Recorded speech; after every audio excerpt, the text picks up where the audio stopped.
हरिओम। प्रणाम मित्रों। भगवद गीता जी के 9वें अध्याय के 7वें और 8वें श्लोक में हम पदार्पण कर रहे हैं, चिंतन शुरू करेंगे। इसके पहले चौथे और 5वें श्लोक में भगवान ने हमको बताया कि संपूर्ण सृष्टि में वही एकमेव व्याप्त हैं। मया ततम इदम सर्वम जगत। देखते हैं अब 7वें और 8वें श्लोक में भगवान क्या बता रहे हैं।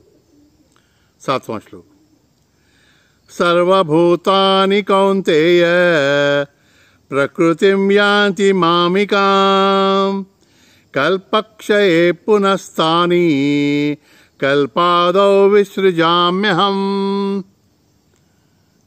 हे कौन्तेय, अर्जुन को भगवान कहते हैं कि कल्पक्षये, कल्प की समाप्ति के समय, कल्प माने ब्रह्मा जी का युग, सृष्टि का अंत, उस समय सभी प्राणी मामिकाम प्रकृतिम यान्ति, भगवान कहते हैं मेरी ही प्रकृति को प्राप्त होते हैं, मेरी ही प्रकृति में सभी लीन हो जाते हैं। कल्पक्षय और कल्पाद्यौ, अगले कल्प की शुरुआत में, आरंभ में मैं ही इन सभी प्राणियों का फिर से सर्जन करता हूँ। विसर्जन नहीं, विसृजन करता हूँ। विसृजन माने विशेषण सृजन, बहुत अच्छी तरह से और नियमबद्धता के साथ। लेकिन वो विसृजन कैसे करते हैं उसके बारे में 8वें श्लोक में भगवान विवरण देते हैं। प्रकृतिम स्वामवष्टभ्य विसृजामि पुनः पुनः। प्रकृतिम माम अवष्टभ्य, भगवान कहते हैं मैं मेरी प्रकृति के आधार से, प्रकृति का सहकार्य लेते, प्रकृति को अंगीकार करते हुए विसृजामि, बार बार सृष्टि की नई रचना करता हूँ। और आगे कहते हैं भूतग्रामम इमं कृष्णम, भूतग्रामम सभी प्राणी, संपूर्ण जगत, कृष्णम माने सभी। आगे का वाक्य बात, अवशम प्रकृते वशात, इनकी रचना, पुनर्रचना करते समय भगवान कहते हैं कि ये प्राणी भी अवश रहते हैं, अपने वश में नहीं रहते, और मैं भी स्वतंत्र नहीं रहता, क्योंकि ये सब प्रकृति वशात, प्रकृति के वश में रहते हैं, मुझे शरण नहीं आते। अब भगवान क्या कहना चाहते हैं थोड़ा सा समझने का हम प्रयत्न करेंगे। तो प्रकृति माने क्या? समष्टि के स्तर पर प्रकृति माने भगवान की वो शक्ति जो स्वरूपतः तो भगवान से एक रूप है, अभिन्न है, लेकिन कार्य करते समय भगवान से भिन्न होकर कार्य करती है। माया और अष्टधा प्रकृति के रूप में अपरा प्रकृति, ऐसा वर्णन भगवान ने किया है। पंच महाभूत और फिर मन बुद्धि अहंकार युक्त वो प्रकृति। समष्टि के स्तर पर प्रकृति माया। तो भगवान कहते हैं कि सृष्टि का लय होते समय सभी प्रकृति को शरण जाते हैं। तो सृजन करते समय भी जैसी प्रकृति की इच्छा हो, जैसा उन्होंने निश्चित किया हो, प्रकृति माने यहाँ स्वभाव भी, वासनाएं भी, तो जिस प्रकार से प्रकृति की संरचना हो, प्रकृति की योजना हो, उस प्रकार से मैं उनको नया शरीर देता हूँ, नया जीवन देता हूँ। नए जीवन देने में मैं स्वतंत्र नहीं हूँ। एक दृष्टांत इसमें देखते हैं।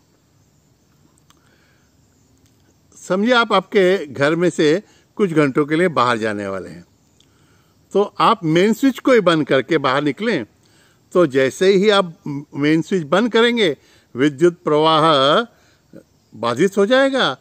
सभी उपकरण, जैसे कि अंग्रेजी में कहते हैं, डेड हो जाएंगे, क्योंकि अभी उसमें विद्युत द्वारा, उनमें विद्युत धारा प्रवाहित नहीं हो रही है।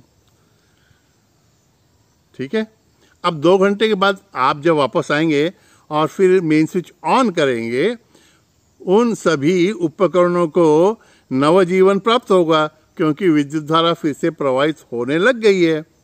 लेकिन मित्रों, एक बात तो हम स्पष्टता से समझ सकते हैं, पहले जो फैन था वो अभी फैन बनकर ही कार्य करेगा, घूमने लगेगा। पहले जो फ्रिज था वो अभी फ्रिज बन के ही ठंडक देने का कार्य करेगा।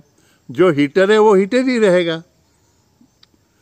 तो सृष्टि के लय के समय जिस स्वभाव के साथ प्राणी लय को जाते हैं, भगवान कहते हैं आई एम हेल्पलेस। नवनिर्मित के समय उनकी जो शेष वासनाएं रह गई थी, उनके साथ ही मैं उनको नवजीवन देता हूं।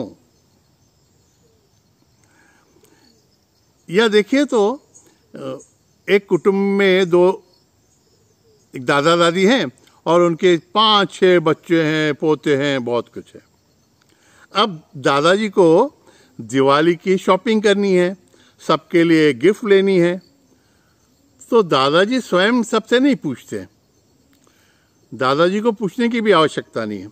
घर के सभी छोटे बड़े बाल बच्चे सब दादी के पास लिस्ट दे देते हैं, और जब दादाजी पैसे लेके बाहर निकलने लगते हैं तो दादी जी उनके हाथ में लिस्ट दे देती है कि इस बच्चे के लिए ये चीज़ आपको लेनी है। तब दादाजी कहते हैं, अरे भाई बच्चों, तुम्हारे लिए शॉपिंग करने में मैं स्वतंत्र नहीं हूँ। तुमने जो लिस्ट तुम्हारी दादी को दी थी और जो दादी मुझे लिस्ट दे रही है, उसी प्रकार से तुम्हारे लिए वस्तुएं मुझे लानी ही पड़ेंगी, उसमें मेरी कोई चॉइस नहीं है। तो देखिए ना कि अगर कोई एक चोर उचक्का है, गुंडा है, अब मरते समय उसके मन में अगर आ गया कि बहुत हो गया ये सब, अब मुझे अच्छा साधु बनना है, ये भावना उसके मन में जागृत हो गई, इस विचार को लेकर अगर उसके देह का अंत हो गया और वो सृष्टि के लय में समा गया उसमें, प्रकृति में, तो फिर से उसको जन्म प्राप्त के समय ये प्रबल वासना उसका अगला जन्म निर्धारित करेगी। भगवान कहते हैं मैं नहीं निश्चित करता, तुम लोग जो चाहते हो, जिस प्रकृति स्वभाव के साथ, जिस वासनाओं के साथ तुम प्रकृति में समाते हो, वही वासना मैं तुम्हारे नए शरीर के लिए निर्धारित करता हूं, है ना। अब देखिए वैयक्तिक स्तर पर हमको कैसे इसका उपयोग करना है, क्या ध्यान में रखना है। मित्रों, हमारा एक तो अनुभव ही है कि सोते समय जो बहुत ही प्रखर विचार रहेगा, दिन भर में हमने जो कुछ भी किया होगा, जो कुछ किया है उसके अनुसार, या कुछ और दूसरे दिन के लिए कोई प्रबल विचार रहेगा रात को सोते समय, तो सुबह आंख खुलने के साथ वही विचार हमारे मन में आता है कि नहीं। हम स्वयं को उसी वातावरण में मन से तो पाते ही है, संकल्प भी हमारा वही काम पूरा करने का होता है, वही इच्छा, वही वासना हमारा आगे का ध्येय और कर्म निर्धारित करती है। कौन से अनुभव क्षेत्र में उस दिन जाना है, वो हमारे उन्हीं विचारों के अनुसार निर्धारित होता है। अगर सिर्फ ये सोने के समय का अनुभव नहीं, सिर्फ निद्रा का नहीं, चिर निद्रा के समय का अगर ये अनुभव रहे, मृत्यु के समय हमारे जो प्रबल वासना रह गई होगी, हमें नया जन्म देते समय भगवान कहते हैं मुझे उन्हीं विचारों के अनुसार तुमको शरीर देना पड़ेगा, क्योंकि तुम्हारे अंतःकरण में जो चैतन्य रूप से मैं विद्यमान हूँ, उसको तुम शरण नहीं आए, तुम प्रकृति, अपरा प्रकृति, तुम्हारी मन बुद्धि को शरण गए, तुम्हारी इच्छाओं को शरण गए, तुम्हारी वासनाओं को शरण गए, तुम अपने स्वभाव को शरण गए, उस प्रकृति को शरण गए हो। इसलिए तुम्हारा नया जन्म देने में मैं भी स्वतंत्र नहीं हूँ।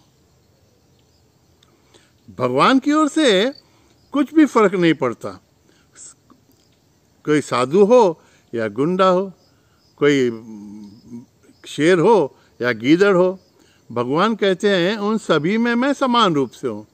तो कौन कौन सा जन्म ले रहा है, कौन से जन्म के लिए प्रार्थना एप्लीकेशन कर रहा है, मुझे उससे कोई फर्क नहीं पड़ता। मैं निरपेक्ष रूप से मैं सबको उनकी इच्छा के अनुसार देह देता रहता हूँ, इसलिए ये सब कर्म मुझे बंधनकारक नहीं होता। भगवान कहते हैं मैं सब में समान रूप से हूँ। सूर्य का दृष्टांत हमेशा ध्यान में रखते हैं हम। एक अच्छे सरोवर में सूर्य का प्रतिबिंब हो और दूसरा उसके पास में गटर में पड़ा हुआ सूर्य का प्रतिबिंब हो। गटर में गंदा प्रतिबिंब होगा, सरोवर में अच्छा होगा। लेकिन सूर्य को क्या उन दो प्रतिबिंबों में फर्क, या उससे वो कुछ प्रभावित होगा क्या? सूर्य वो बोलेगा ये जो प्रतिबिंब है ये अच्छे हो बुरे हो, मैं इनसे अलग ही हूँ, मैं इनसे लिप्त नहीं हो रहा हूँ। इनका जो भी जैसा वातावरण है, अच्छा पानी गंदा पानी, उसके हिसाब से प्रतिबिंब अच्छा या बुरा होगा। वैसे ही भगवान बोलते हैं जिसकी जैसी वासना है उसके अनुसार वो वासनाओं को पूरा करने के लिए जो शरीर चाहता है मैं दूंगा। इसमें मेरा किसी भी प्रकार का हस्तक्षेप नहीं रहता। कम से कम इस बारे में तो मैं प्रकृति को शरण ही जाता हूँ। इसलिए हमें हमारे विचारों के प्रति, हमारी इच्छाओं के प्रति हमेशा जागरूक रहना है। हरि ओम तत्सत। नारायण नारायण नारायण।